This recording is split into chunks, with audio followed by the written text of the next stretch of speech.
Good morning student.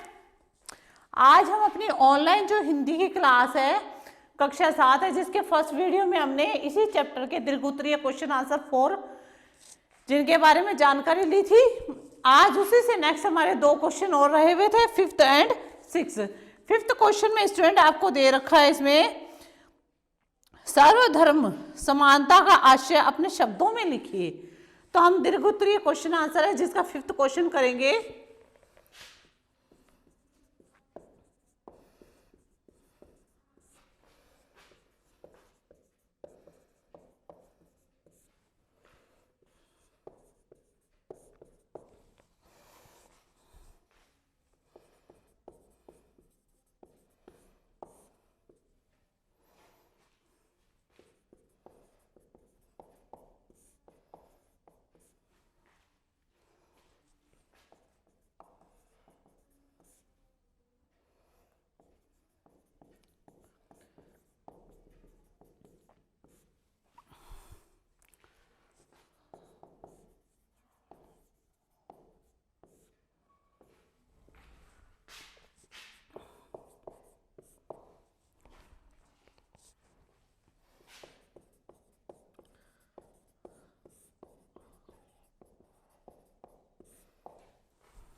Next हमारा 6 question दे रखा है, इसमें आशय स्पष्ट कीजिए।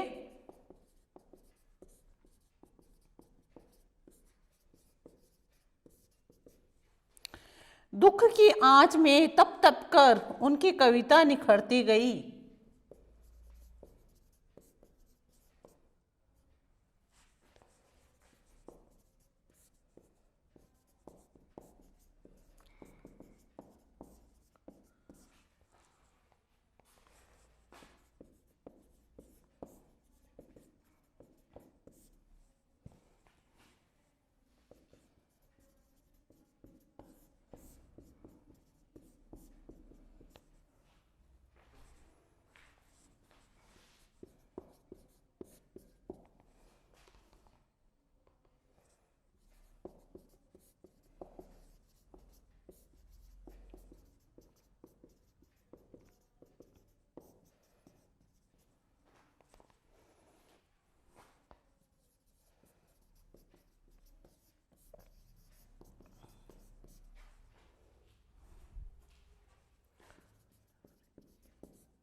यस स्टूडेंट, ये हमारे क्वेश्चन आंसर कंप्लीट हो चुके हैं। दीर्घ उत्तरीय हमारे 6 क्वेश्चन थे, हमने 6 को कंप्लीट कर लिया है।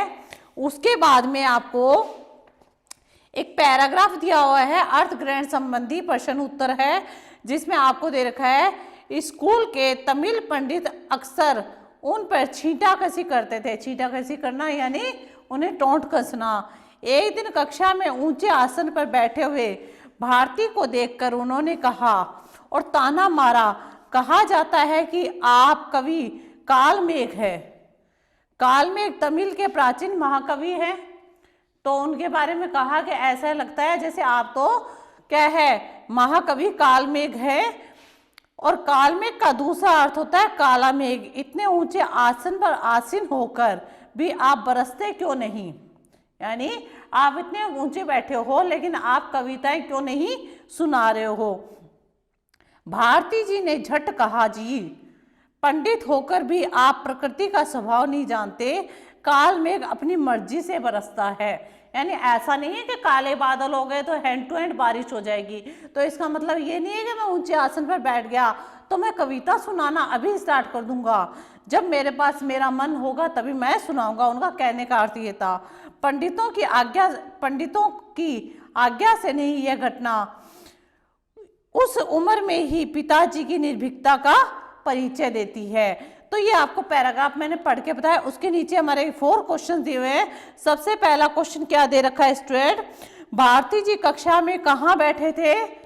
तो भारती जी कक्षा में ऊंचे स्थान पर बैठे थे। सेकंड क्वेश्चन है, तमिल पंडितों ने भारती जी पर क्या ताना मारा? तमिल पंडितों ने भारती जी पर तमिल के प्राचीन कवि कालमेघ होने का ताना मारा था। कि ऐसे लगता है तुम तो ऐसे बैठे हो जैसे जो तमिल के महाकवि है कालमेघ, आप तो अपने आप को वैसा समझे हो, ऐसा ताना मारा। उन्होंने कहा कि वे ऊंचे आसन पर बैठकर भी बरसते क्यों नहीं है, यानी इतने ऊंचे आसन पर बैठ गए फिर भी कविता क्यों नहीं सुना रहे हैं।